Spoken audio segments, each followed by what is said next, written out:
Hello teachers, this is Carla Dalton at Byron Nelson High School, and I wanted to take a few minutes for you to, for me to show you some things that we can do for students when they are in Desmos test mode. So first of all, what you need to understand is that when a student is in Desmos test mode on the day of the test, they are not going to log into their Chromebook. So when they are signed out of their Chromebook, on the bottom left-hand corner, it'll have the Apps Store, and if you click there, click on Apps, you should be able to open up their Desmos test mode. Now, I would recommend doing this the day before, just to make sure that they have added it to their app, to their Google Apps. But then once they've added it to their Google Apps, they can access it without logging into their computer, and that's going to put it in kiosk lock mode, and so they won't be able to access any other browsers. So one of the good things about Desmos is that you can type an equation in y equals format, so like y equals 1/4. Now if you're going to do a division, so 1, you can just click the divided by symbol on your computer keyboard, and then type in 4, and it'll automatically type it in as a fraction. Then we can put x, and then we can do maybe +4. Okay, so that's going to graph it in slope-intercept form.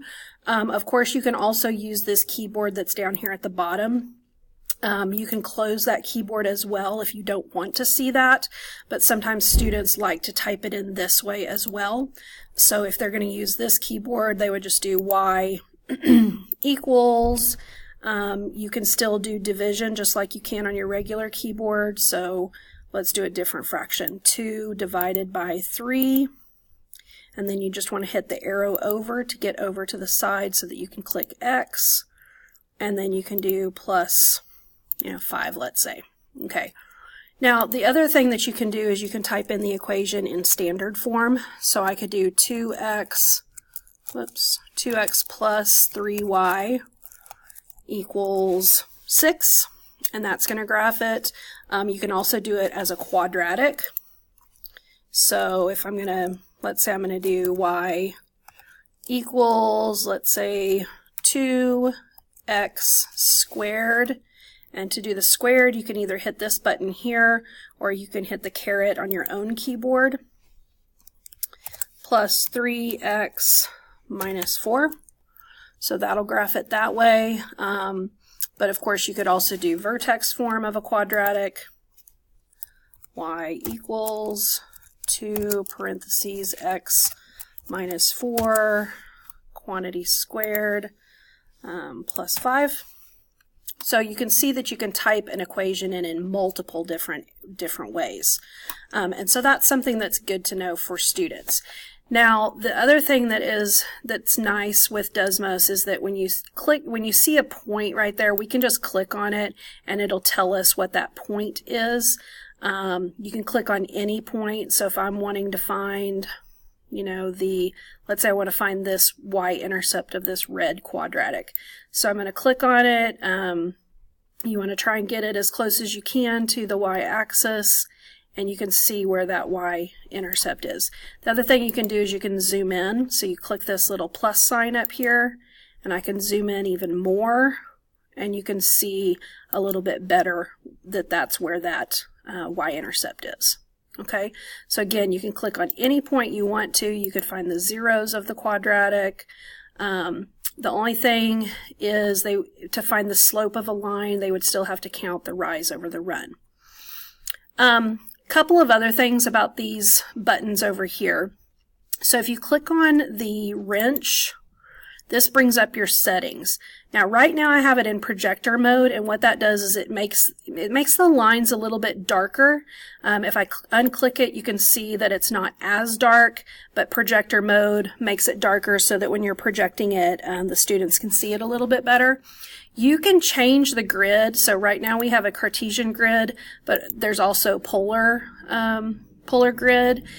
We can change the axis numbers to be something to be on or off. You can also, when you're looking at the Cartesian plane, you can add in the arrows, so that adds in the arrows on the x and y axis.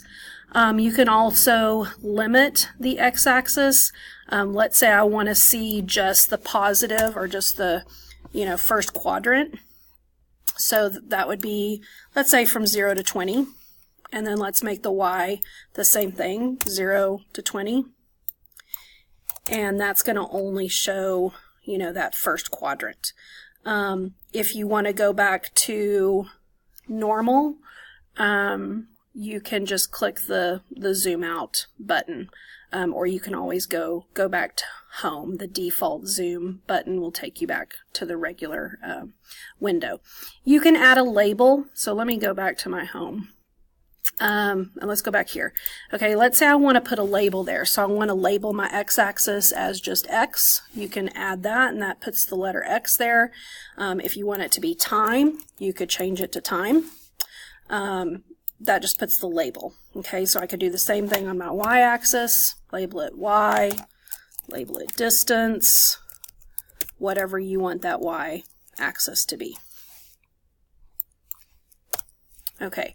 You can also switch back and forth from radians to degrees.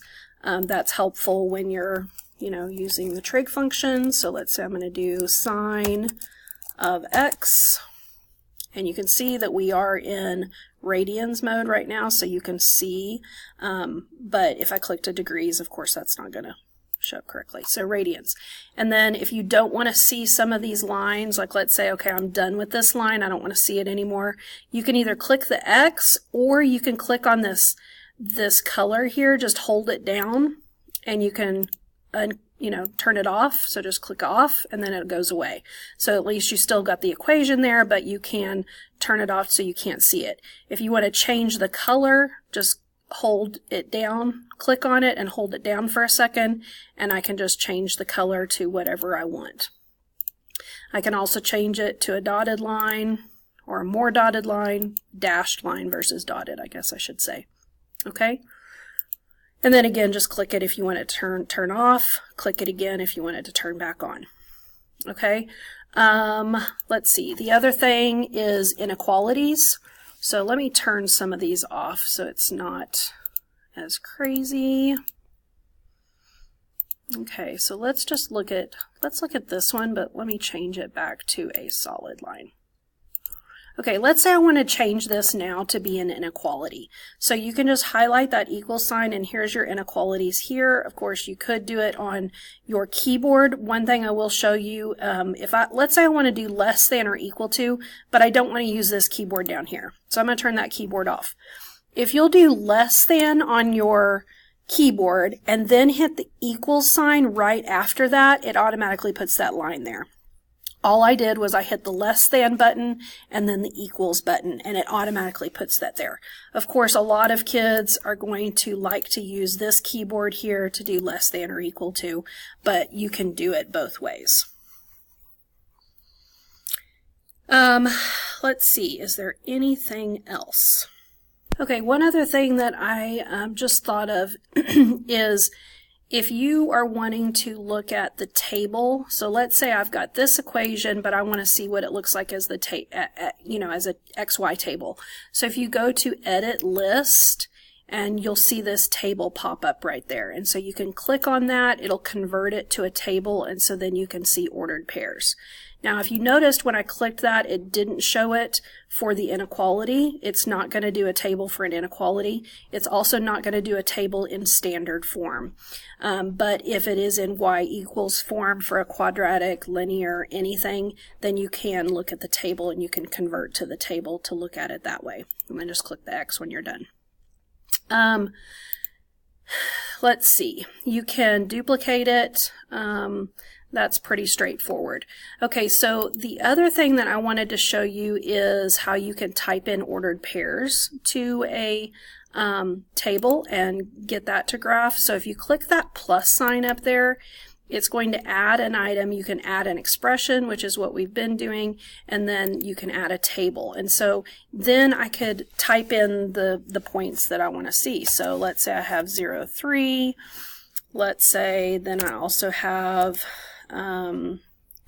2, -4. Okay, and so it'll plot those points. So that's something else that you can do. I think that's it for now. If If you have any questions, please email me. My email address is Carla with a C, C-A-R-L-A, .Dalton @NISDTX.org.